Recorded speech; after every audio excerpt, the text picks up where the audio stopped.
The mighty beast's reign. In the heart of an ancient forest, where towering trees reached the sky and the land teemed with untamed creatures, there was a legend that all beings, from the smallest insect to the most majestic birds, whispered in fear and awe. It was the story of the Wolf King, a beast so powerful that his mere presence was enough to send ripples of terror throughout the forest.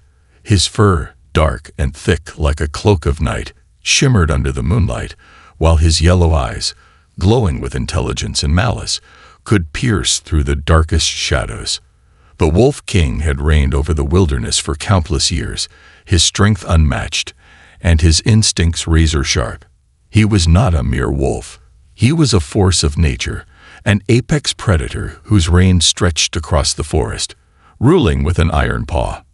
Nothing in his domain could escape him, not even the mightiest of hunters. The elves, known for their unmatched archery, sent their finest marksmen to track him down, but the Wolf King's speed and agility left their arrows no more than whispers in the wind. Even the dwarves, renowned for their strength and stoutness, were no match for his raw power. His jaws were like anvils, capable of snapping their weapons with ease, while his long, muscular limbs could strike with lightning speed. The Fae, with their deep magic, sent their greatest sorcerers to challenge him, but the Wolf King had a mind as sharp as his claws. He knew their tricks, their spells, and he turned their own magic against them.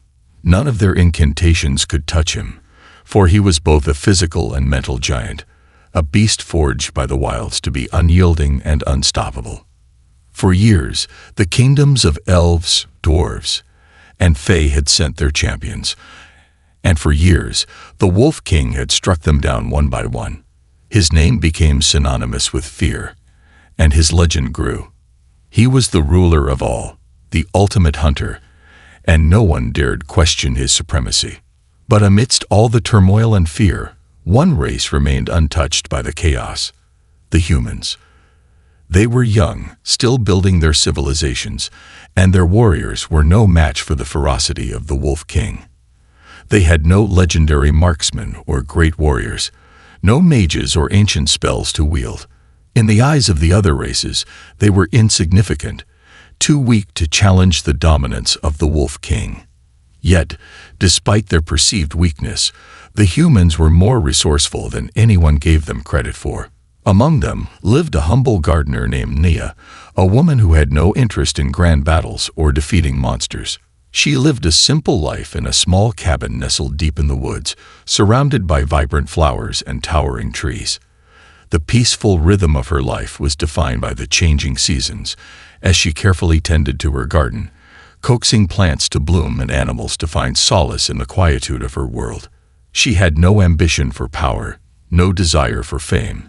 She only wished to live her life in harmony with the land. But the Wolf King, in all his arrogance, saw no value in harmony.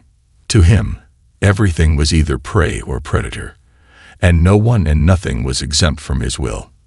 Nia's garden, with its colorful flowers and fragrant herbs, had become a source of irritation to the Wolf King. His hunts, as vast and ruthless as they were, always seemed to intersect with Nia's patch of peace. Time and again, the mighty beast trampled through her garden, crushing her delicate flowers and scattering the seeds she had so lovingly planted. It seemed that no matter how much she tried to restore her work, the Wolf King would return, as if mocking her efforts, tearing through her garden with every passing hunt. For the first time in her quiet life, Nia's peaceful existence was shattered by the actions of this great beast. Her flowers, which had once brought her so much joy, were destroyed, and her heart ached with each passing day.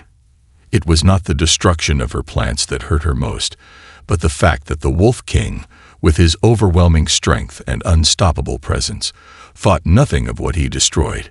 She could no longer stand by and let the beast trample through her life without consequence. But what could she do? She was not a warrior. She had no sword or bow, no magic or armor. She was just a gardener, small and unassuming, with nothing more than her determination and her rake. She had no illusions about her chances in a direct confrontation. The Wolf King could crush her in an instant if he chose to. Yet Nia was resolute in her conviction. She would not allow her garden, the small piece of peace she had created, to be destroyed by this beast any longer. If she could not defeat him with force, she would find another way. One crisp morning, as the Wolf King stalked through the woods, seeking his next meal, he found himself face to face with the gardener. Nia stood in the middle of her garden, her posture calm but firm, her rake held firmly in her hand. The Wolf King paused, his sharp eyes studying this small, unthreatening human. She looked up at him, her gaze unwavering, not filled with fear, but with determination. She was not a warrior, yet in that moment, she felt a warrior's strength surge within her. "I live simply in these woods," Nia said, her voice steady, "tending to my garden and seeking peace, yet you trample my flowers every time you pass. Why?" The Wolf King's ears twitched with amusement. Here, before him, stood a human, a being so weak by his standards, and yet she dared speak to him as though she could command him. He had defeated armies, destroyed kingdoms, and humbled the greatest of champions, and yet this small woman stood before him, challenging him with nothing more than a few words. "I am the king of beasts," the Wolf King growled, his voice rumbling like thunder. "I have felled the strongest dwarf, outpaced the swiftest elf, and crushed the greatest mages. What makes you think you can stand before me and ask anything?" Nia did not flinch. She stood tall, her eyes meeting his. "Because I ask for only one thing," she said quietly. "Leave my garden alone." The Wolf King's golden eyes narrowed as he considered her words. No one had ever spoken to him like this. Not even the greatest warriors dared to confront him so directly. And yet, here she was, a mere gardener, asking for the impossible. The Wolf King chuckled darkly, a sound that shook the very ground beneath their feet. "You wish for me to leave your garden alone?" he repeated, a hint of amusement in his voice. "You, with nothing but a rake, will make me promise such a thing." Nia remained steady, her voice calm and unwavering. "I will make you promise, yes," she said simply. "For this garden is my life, and I will not let it be destroyed by you any longer." The Wolf King could not help but feel a flicker of something unfamiliar in his chest. It was not fear or anger, but something else. Curiosity. The smallest of creatures had often been the ones to surprise him most, and this human, this gardener, was no different. She had no weapons, no magic, and no army to back her, yet she stood before him, as bold as any king. He let out a deep, rumbling growl. "Very well," he said.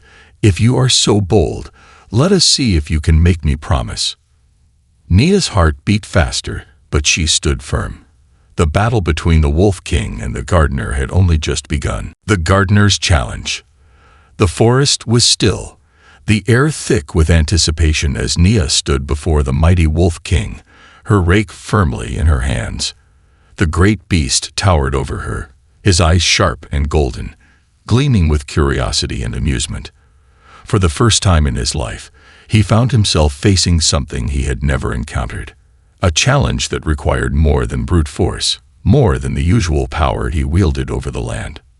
Nia's heart raced, but her voice remained calm as she looked up at the Wolf King, whose massive form loomed over her like a storm cloud. "I am not afraid of you," she said quietly. The words hung in the air, defiant, though they carried no trace of bravado, just a quiet, unwavering certainty. "But I will not stand by and let you destroy my garden again." The Wolf King let out a low growl, one that shook the ground beneath them. He had crushed armies, demolished kingdoms, and broken the spirits of every being who had ever dared challenge him. No one, not even the most powerful creatures in the forest, had ever stood their ground in this way. This tiny human, with nothing more than a rake, was a puzzle he had yet to solve. "You think you can stop me?" The Wolf King's voice was deep, powerful, and dripping with disdain. "I have crushed the strongest, the swiftest, the most brilliant of all who have come before me. I have defeated them all. Elves, dwarves, fey mages, none of them could stand against me. And yet you, a simple gardener, believe you can make me promise something." He loomed over her, his massive jaws glinting in the light. "I am the king of beasts.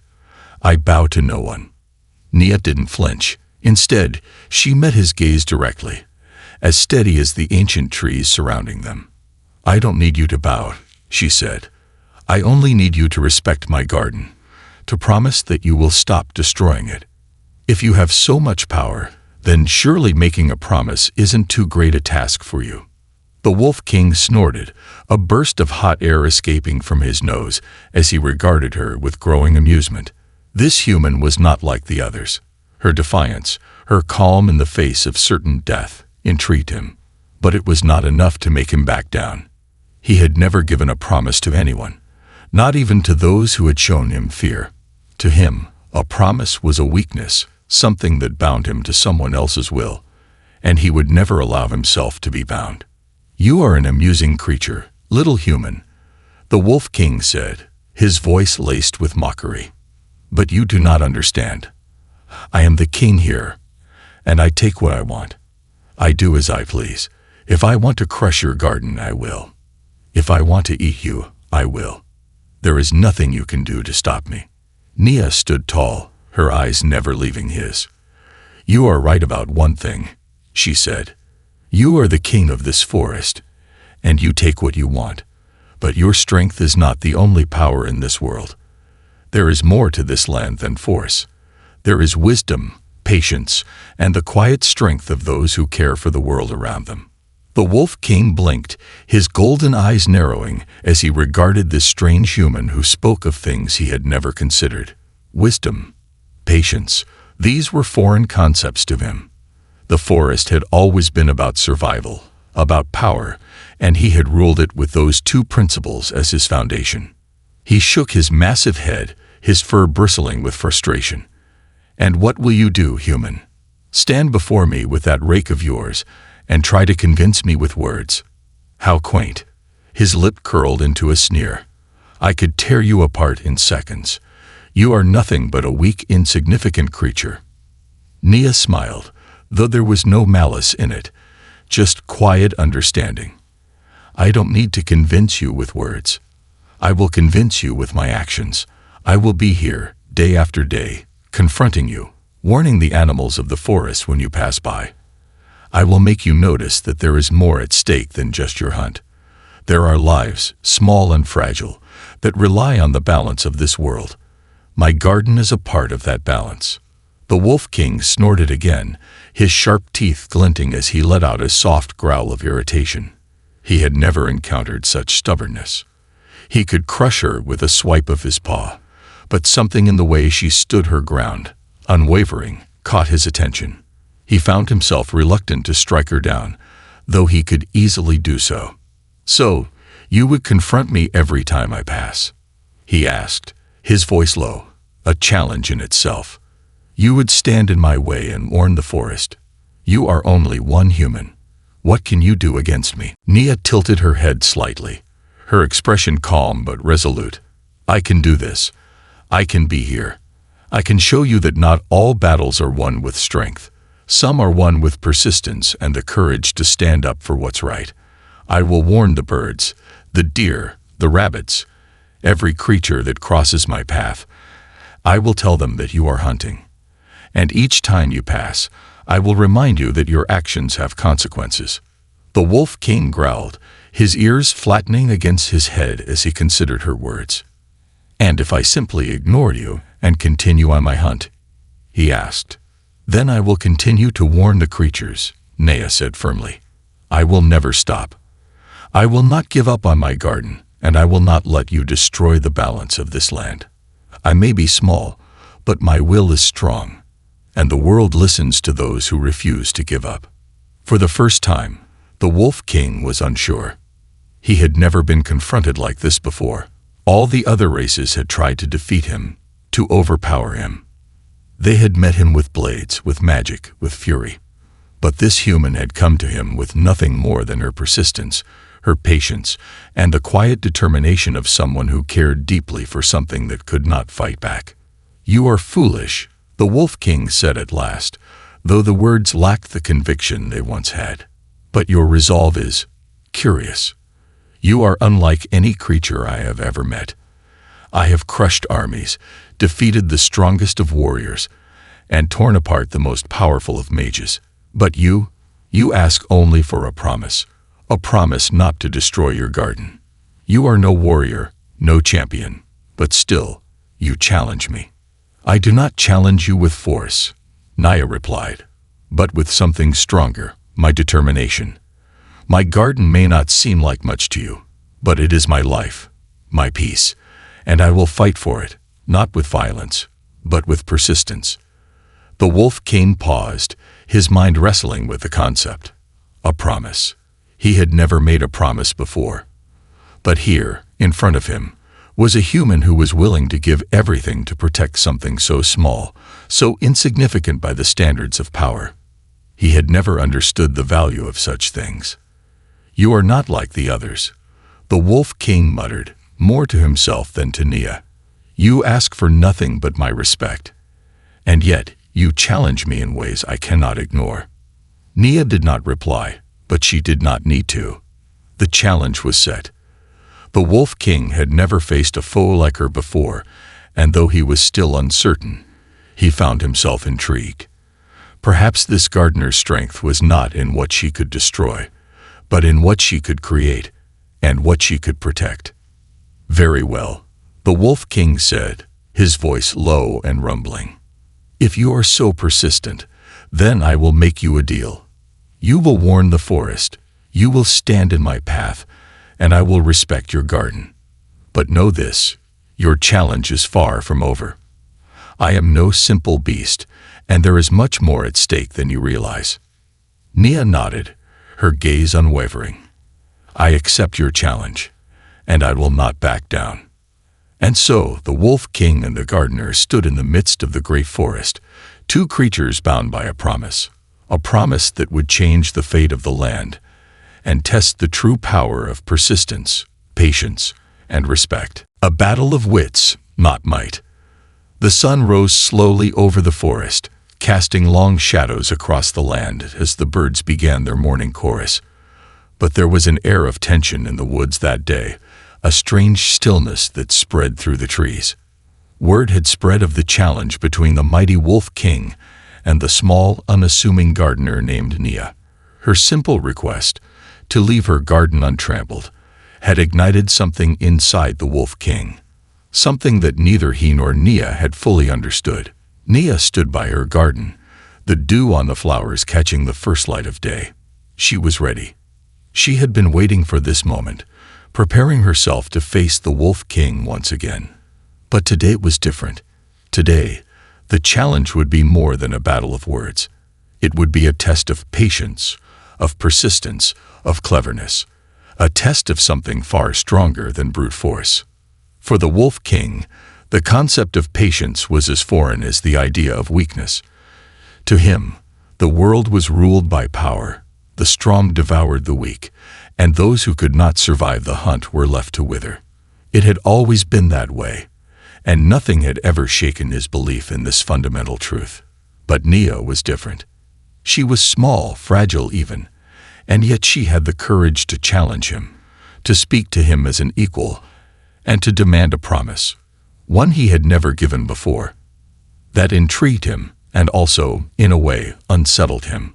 The Wolf King had been watching her for days, observing from the shadows as she tended to her garden, her hands moving with a grace and care that were utterly foreign to him.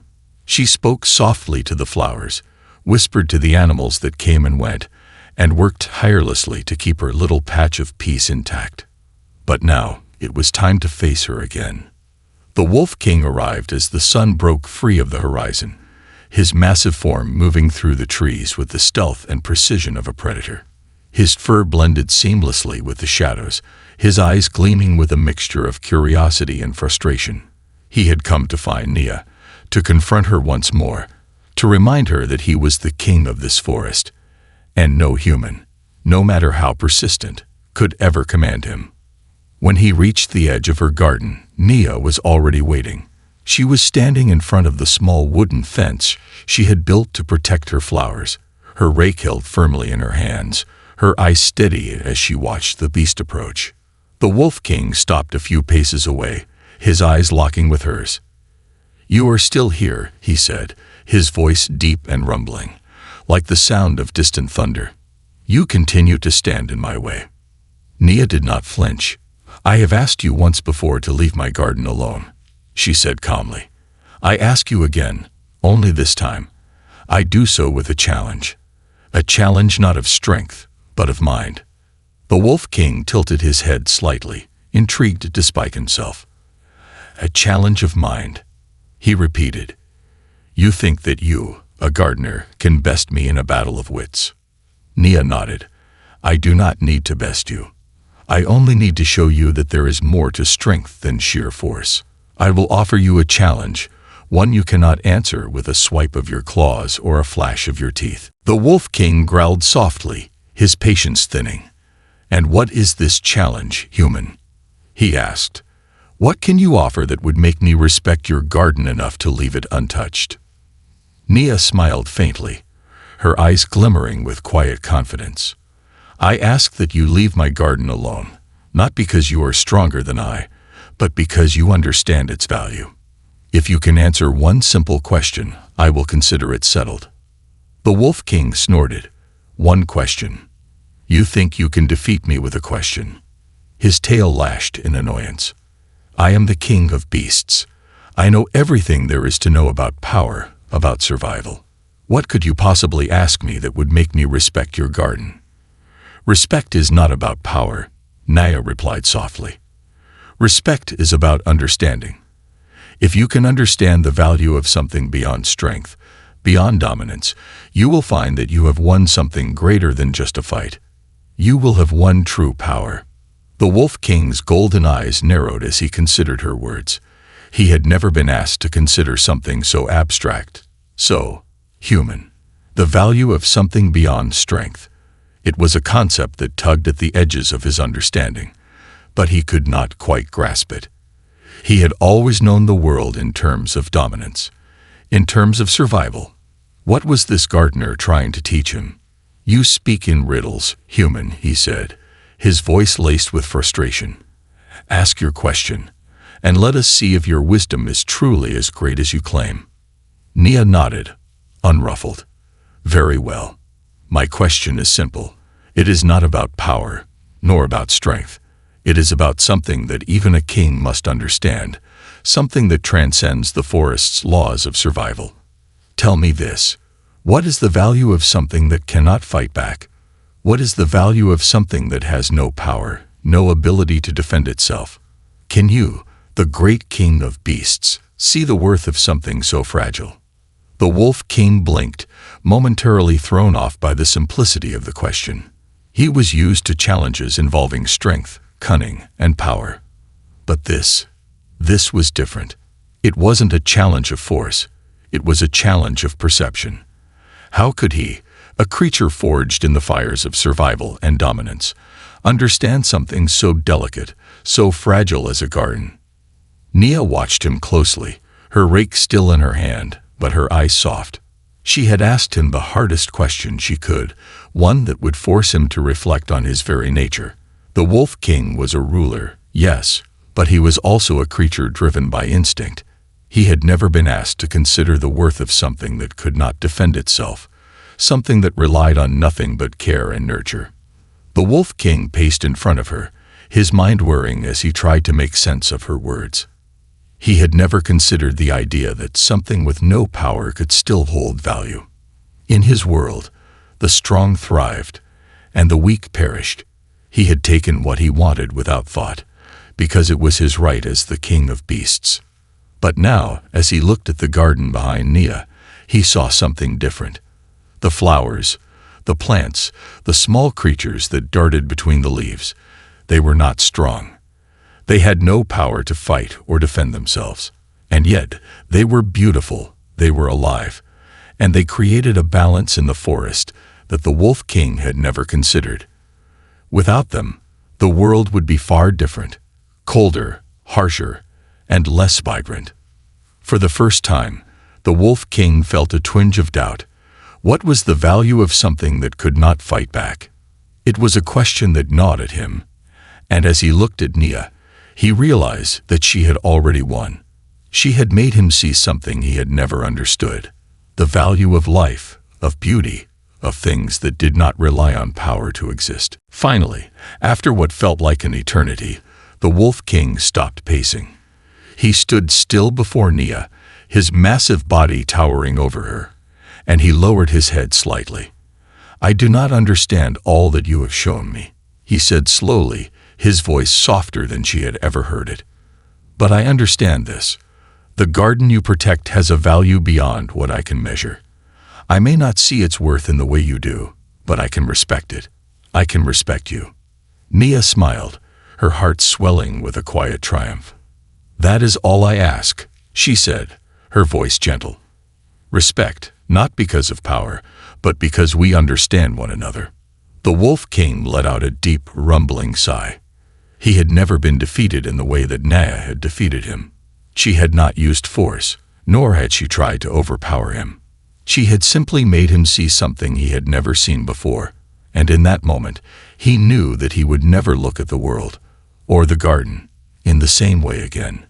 The battle of wits was over, and in its place, there was something far more profound: understanding.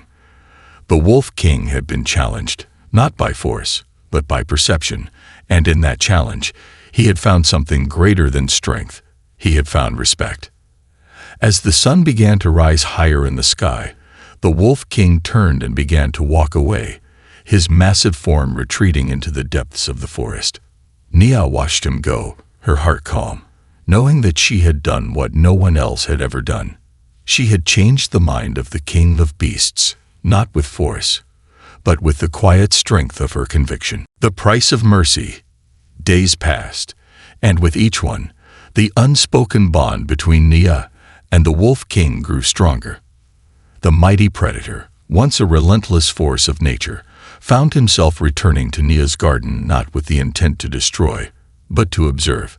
There, in the silence of the woods, he saw something he had never understood before: a peaceful, thriving balance that could not be achieved through brute strength alone.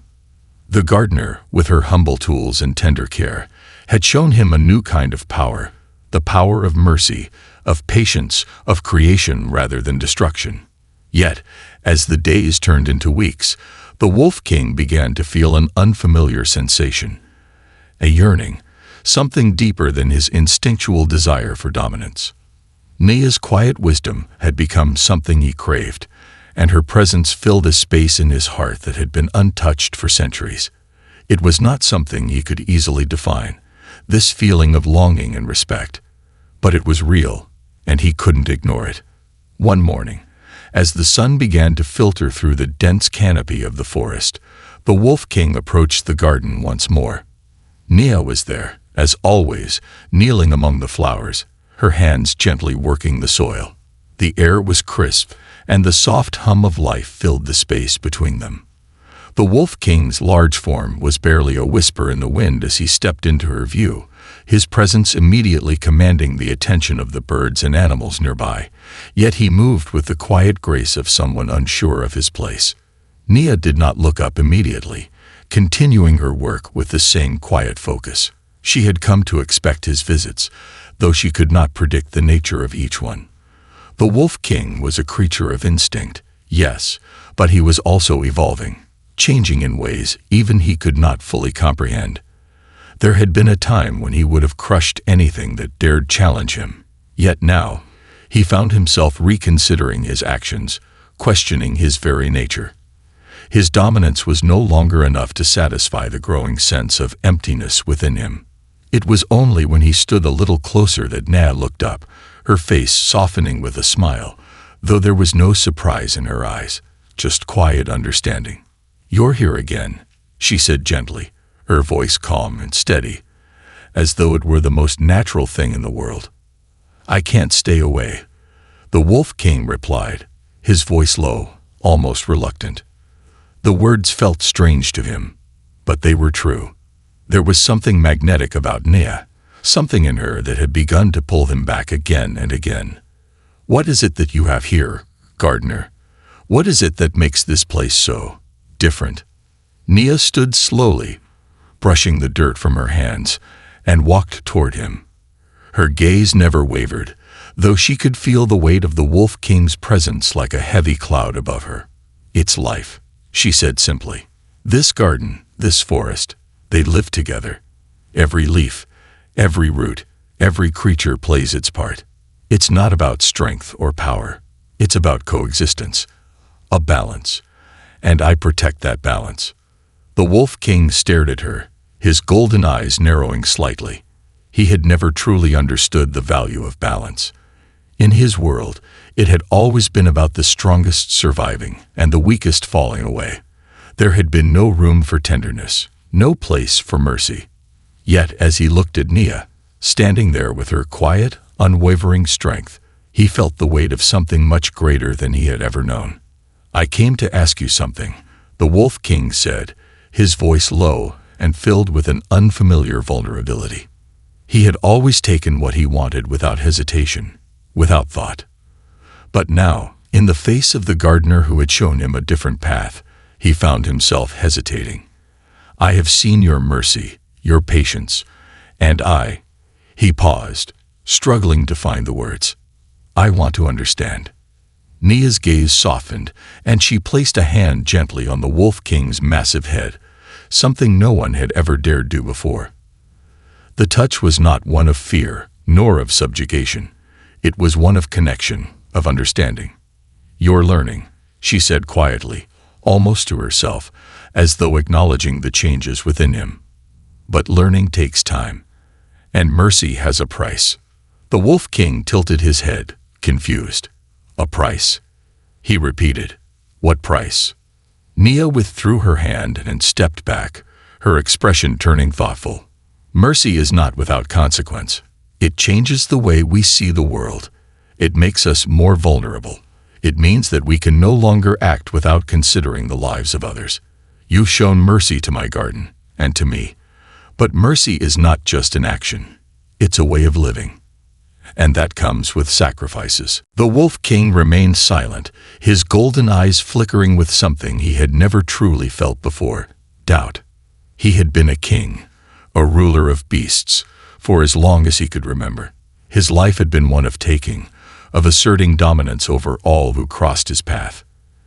Yet now, for the first time, he was questioning everything. What would it mean to live a life of mercy, of understanding?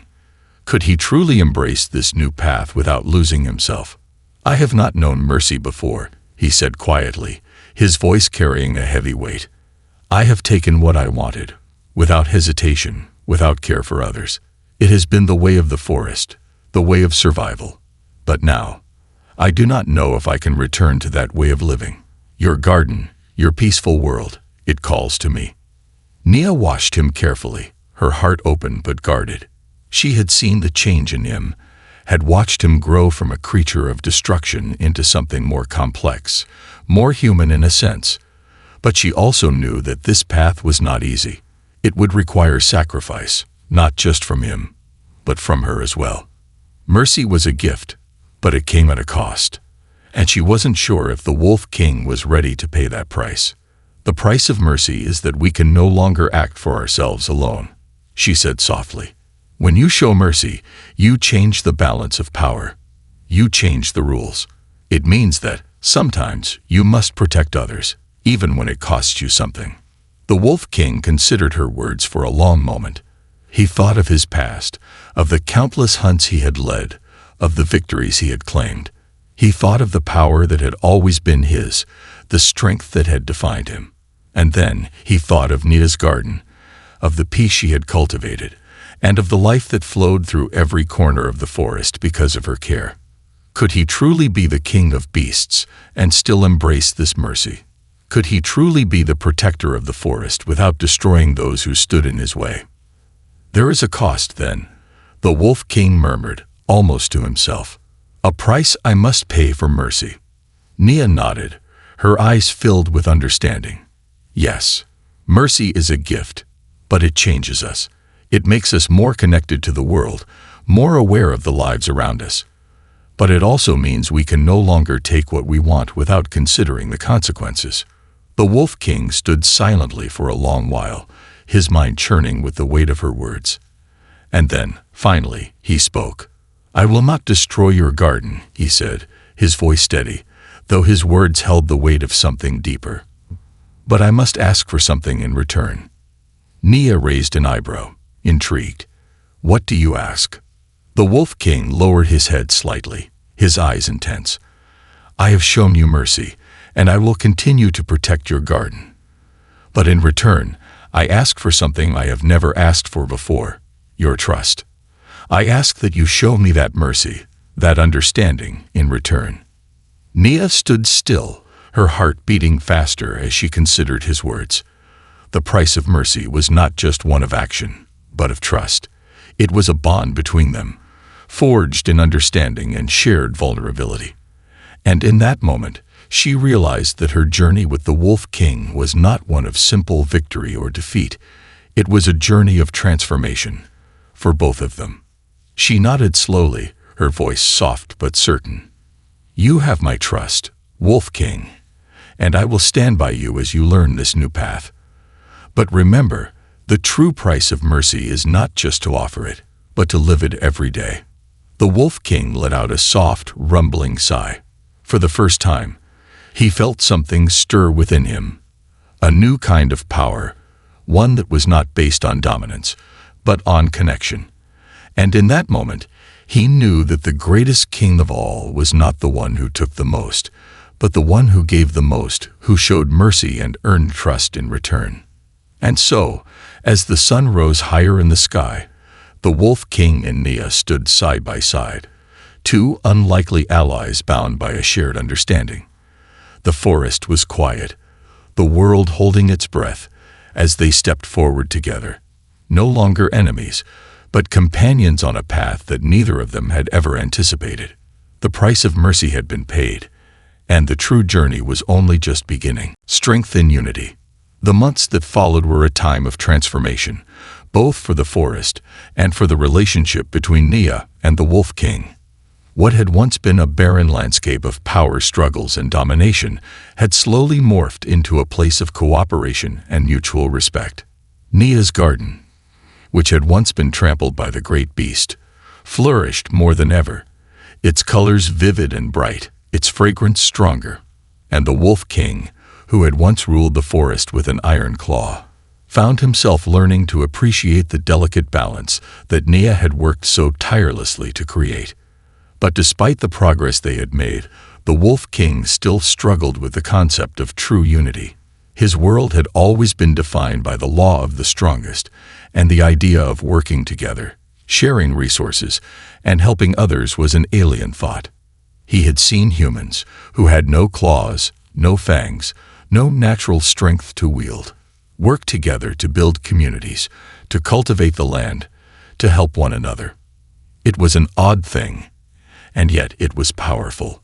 The gardener's world had taught him the value of gentleness, of care, but he had not yet come to fully grasp the idea of shared strength.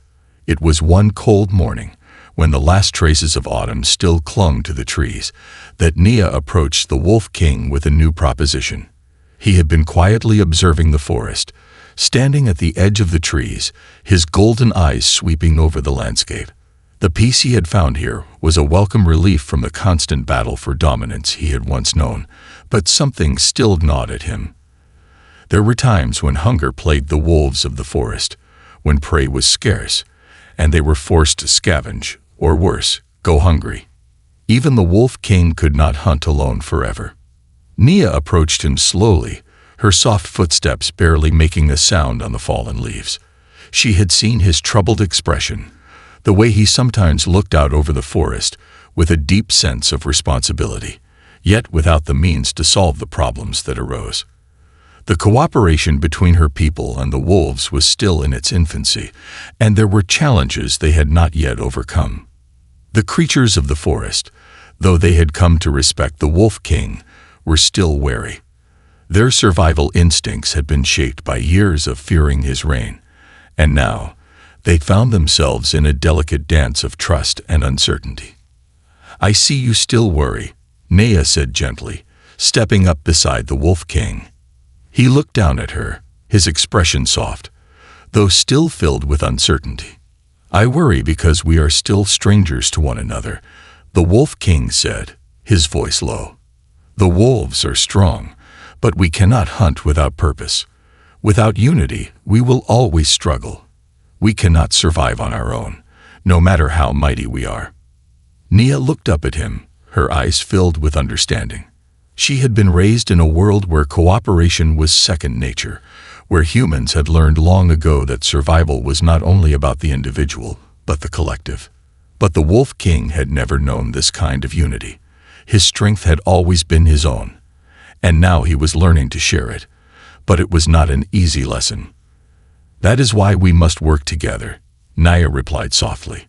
You've shown mercy to me, and now we must show it to the others. We must show the creatures of this forest that strength comes not just from power, but from unity. The wolves cannot survive alone, and neither can the humans.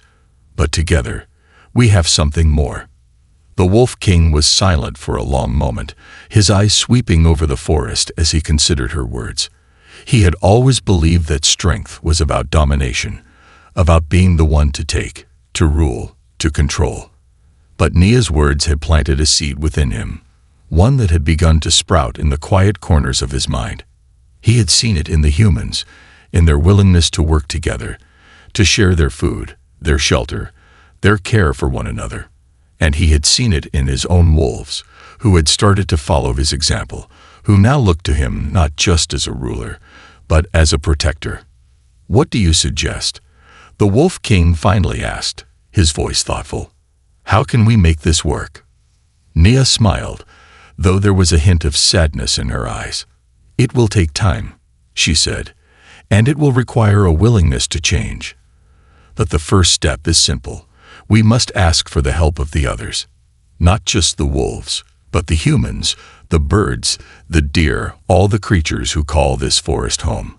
We must share what we have, so that all may thrive. The Wolf King listened intently, his ears pricked forward as Nea continued. She spoke of her experiences with the humans, how they had learned to trade, to barter, to come together for the common good. It was a different way of thinking, one that was not based on fear, but on mutual respect. Nea was suggesting something that had never been done before in the forest, a gathering of all the creatures, a union where strength would not come from fear or force, but from the combined efforts of all. You want to invite all the creatures of the forest to join together? The Wolf King asked, a flicker of uncertainty in his voice. Even those who fear us, even those who have been hunted by us. Nea nodded, her gaze unwavering. Yes, it won't be easy. It will take time to build trust, to heal old wounds. But if we want true peace, true strength, we must show them that we are not enemies, but allies. We must show them that, like the garden you protect, we all have a role to play in this forest.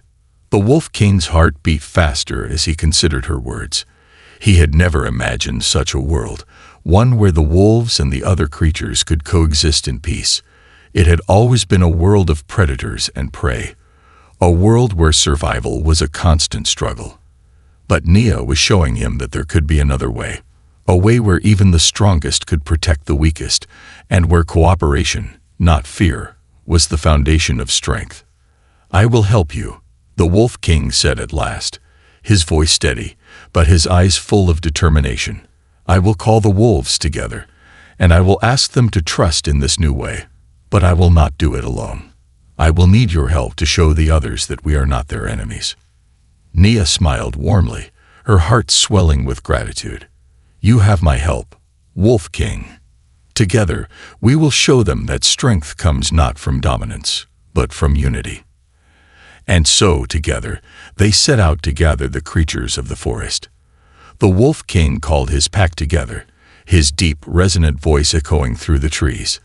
He spoke not as a ruler, but as a leader, one who sought to build, to create, not destroy. He called the birds, the deer, the rabbits, the bears, all the creatures that shared the forest with him. And one by one, they came, drawn by the call of the Wolf King, but also by the promise of something greater. Nea stood at his side, her presence a calm and steadying influence. She spoke to the creatures, explaining the vision they had, one of shared strength, of cooperation, of a balance that would not be broken by fear or violence. It was a hard sell. Many of the creatures, particularly those who had once been prey to the wolves, were skeptical. They had lived in fear for so long that the idea of trusting the Wolf King seemed impossible. But Nea's words were gentle, yet filled with conviction. She spoke of the garden, of the forest, of the balance that existed between them. She reminded them that each creature, from the smallest insect to the mightiest wolf, had a role to play in the web of life. And slowly, very slowly, the creatures of the forest began to come together. The birds perched in the trees, their songs blending with the calls of the wolves. The deer grazed peacefully beside the rabbits. Even the once feared bears, who had been solitary creatures, began to approach, drawn by the promise of a shared future. It was not perfect. There were still moments of tension, of fear, of old habits that had not yet died. But for the first time, the creatures of the forest were learning that strength did not come from fear, but from unity. Together, they had created something far more powerful than any one individual could ever be. They had created a family, a community. As the days turned to weeks, and the weeks to months, the forest began to thrive in ways it never had before. The balance that Nea and the Wolf King had forged began to spread throughout the entire land. The wolves, no longer alone in their hunts, now shared their bounty with the others. The humans, no longer isolated in their small communities, worked together with the animals, trading goods, helping one another, and sharing the fruits of their labor. The Wolf King, who had once been a solitary ruler, now found himself not just a king, but a protector, a leader who sought the good of all, not just the survival of the strongest. He had learned that true strength lay not in domination, but in connection. And together with Nea, he had built something far greater than a kingdom, a community, a unity that would endure for generations. And so the forest flourished, not as a kingdom ruled by a single king, but as a place where all creatures, great and small, had a place. The Wolf King had found his true strength, not in his fangs or his claws, but in the unity he had forged with those he had once considered enemies. The journey had been long, and the price of mercy had been steep, but in the end, they had found something far more valuable than any victory: true strength in unity.